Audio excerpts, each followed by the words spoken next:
கர்த்தருடைய நாமம் மகிமைப்படுவதாக. இந்த புதிய நாளுக்காய் கர்த்தரை நன்றியோடு ஸ்தோத்திரிக்கிறேன்.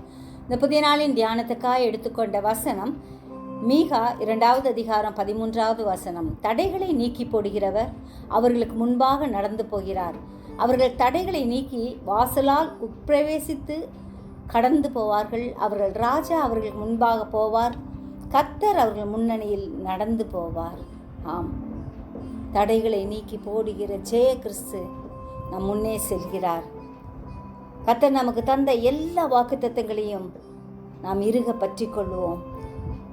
அவர் நம் முன் செல்கிறார் என்ற அந்த விசுவாசத்தோடு கூட நாம் நம்முடைய வாழ்க்கையின் எல்லா காரியங்களையும் ஆண்டவருடைய கரத்தில் ஒப்பு கொடுக்கிறோம். இஸ்ரவேலின் தேவன் நம்மை காக்கிறவர், ஒரு நாளும் கைவிடவே மாட்டார். அவரே நம் துணை.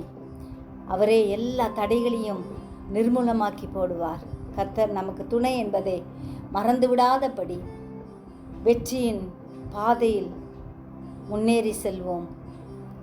அதற்கான கிருபையை கர்த்தர் நமக்கு கட்டளையிடுவார்.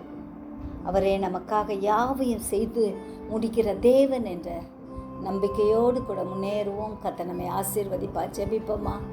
ஜீவிக்கிறதான் நல்ல இயேசுவே, இந்த அருமையான நாளுக்காய் நன்றியோடு ஸ்தோத்திரிக்கிறோம்.